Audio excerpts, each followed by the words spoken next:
The river that learned to think. In the valley of Sarava, there was a river that people believed could think, not in the way humans think. No one claimed it spoke in words or solved problems like a scholar, but villagers insisted that the river responded to how it was treated. When respected, it flowed gently and generously. When neglected, it turned unpredictable, even feared. When feared, it seemed to grow restless, carving deeper paths through the land. Most outsiders dismiss this as superstition. Rivers, after all, are water, gravity, and terrain, nothing more. But in Sarava, stories mattered more than explanation. And so, the river remained not just a river, but a presence. A boy named Ayan grew up on the edge of this river. Unlike the others, he did not accept stories as final truths. He wanted to know what lay beneath them. Why does the river change? He would ask. The elders would say, because it listens. He would frown, water cannot listen. They would smile as if that settled it. But Iron was not satisfied with smiles. He began watching the river instead of listening to explanations about it. He noticed something subtle. The river near the village always behaved differently depending on how people treated it, not in magical ways but in patterns. When people dumped waste into it, the river became cloudy, slower, and unpredictable in flow. When upstream forests were cut, floods came more often. When irrigation channels were carefully maintained, the water behaved more steadily. But the villagers never described it in those terms. They described it emotionally. The river is angry. The river is calm. The river is pleased. Ian found this strange. He began to wonder, are they describing the river or are they describing themselves through the river? One evening, Ian met an old man sitting near the river bank drawing maps. The man's name was Varun. Once a royal cartographer who had traveled across kingdoms mapping rivers, mountains, and trade routes. Now he lived quietly in Sarava, drawing maps no one ordered. Ayan asked him, do you think the river thinks? Barun laughed softly. No river thinks, but people think through the river. Ayan frowned. That makes no sense. Varun tapped the parchment. Look at this map I drew 20 years ago. See how I marked the river as stable here? Ayan nodded. Varun continued. At that time, the village upstream had dense forests. The soil held water. The river was predictable. But I didn't understand the forest. I only saw the river. He pulled out another map. This one I drew 10 years later. I marked the same river as unpredictable. Ayan studied it. Why did it change? Varun smiled.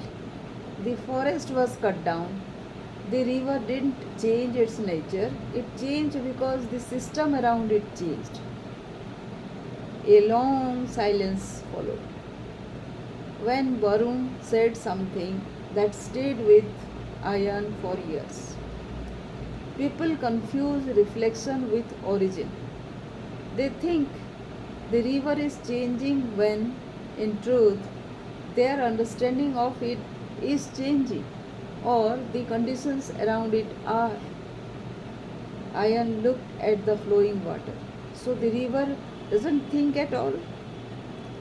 Varun shook his head. No, but people do. And the project their thinking onto it. Over time, Ayan noticed something deeper. The village did not just observe the river, it shaped it through behavior influenced by belief. When people believed the river was generous, they built irrigation channels carefully, respected water usage, and maintained its banks. The river remained stable. When people believed the river was dangerous, they built barriers, over extracted water in fear, and neglected maintenance. The river became unstable. It was not that belief changed water, it changed behavior, and behavior changed outcomes. But in stories, the chain was shortened. Belief equals river behavior. Instead of belief leads to human behavior, which leads to environmental impact, which leads to river response. Ayan began to see a hidden truth. People were not describing the river, they were describing a loop between mind and environment. And yet, the village still said the river thinks. One year, a severe drought came. The river shrank, fields cracked, livestock weakened, fear spread through Sarava. This is punishment, the elders said. The river is withdrawing its blessing. But Ayan noticed something different. Upstream, new settlements had diverted water aggressively. Forest cover had reduced further. Rainfall patterns had shifted. He tried to explain this. But the villagers did not want systems, they wanted meaning. If the river is angry, they said, we must appease it. So they performed rituals, offerings, chants, ceremonies. Nothing changed. The river did not respond to the rituals. It responded to rainfall, soil, and upstream usage. But belief was stronger than explanation. Ayan felt something uncomfortable growing inside him. He began to realize that people do not just interpret reality, they construct a version of it that fits their emotional need for meaning. One day, a scholar arrived from the city. She carried instruments, notebooks, and a skepticism that made villagers uneasy. Her name was Dr. Meera. She studied the river scientifically, flow rates, sediment levels, rainfall data, irrigation patterns. After weeks, she said, the river is not alive, it is a system responding to environmental inputs. The villagers were offended. That is not true, they said. The river has moods. Meera replied calmly. What you call moods are patterns caused by upstream human activity and seasonal variation.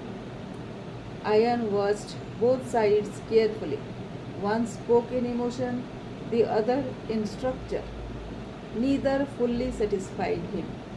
That night, he asked Meera, if the river is only a system, why does everyone experience it differently? She paused. because people do not experience systems directly, they experience interpretations. That sentence stayed with Aya. Interpretations, not reality itself. Years passed. Ayan left Sareva for study. He learned mathematics, ecology, psychology, and system thinking. He realized that the river was not unique, it was a model. Every system in society, economy, even identity worked the same way. There was the external system and the internal interpretation system, and the two constantly shaped each other. He began to see something profound. People were not reacting to reality directly, they were reacting to their mental model of reality. And those mental models influenced decisions, and decisions shaped outcomes, and outcomes reinforced mental model. A loop, a self-creating loop. When Ayan returned years later, Sirava had changed. The river had become more unstable. Floods in monsoon, scarcity in summer, migration had increased. The villagers now said the river has become unpredictable. Ayan stood at the river bank, remembering Varun's words. He realized something simple but powerful. The river had not developed a mind, but the human system around it had developed a shared narrative that influenced behavior in ways that channeled and changed the river's behavior. The thinking river was not a myth, it was a metaphor for feedback loops between belief and action. Ayan gathered the villagers. He did not argue against their beliefs. He did not call them wrong. Instead, he asked a question. Do you think the river is responding to you? Or are you responding to the river in a way shaped by what you believe about it? Silence followed. Then he continued. If you believe the river is angry, you act cautiously, sometimes fearfully. If you believe it is generous, you act responsibly. But if you believe it is hostile, you may extract from it without care, trying to secure yourself. He pointed to the water. The river does not change because it thinks. It changes because you think and then act. An elder shook his head. But the river still changes our lives. Yes, I answered softly. But meaning flows both ways. The river shapes your life physically, you shape it behaviorally, and both shape your belief. Slowly, something shifted in Sarava. They stopped saying the river had moods. They began saying something more complex. The river reflects our relationship with it. It was less poetic but more accurate. They began restoring forests, regulating water use, and improving irrigation. Over time, the river stabilized. Not because beliefs changed reality directly, but because understanding changed behavior and behavior changed reality. Years later, Ayan stood alone by the river.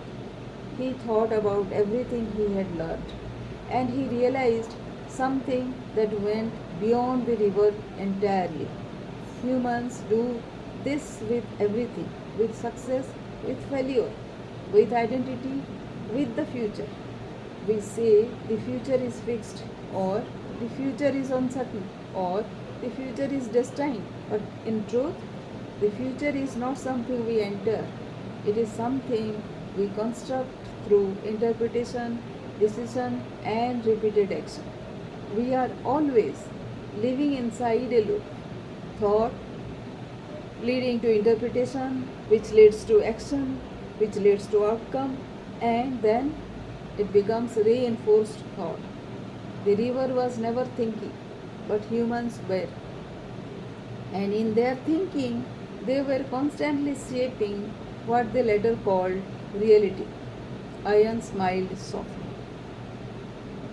not because he had found an answer, but because he had finally understood the question.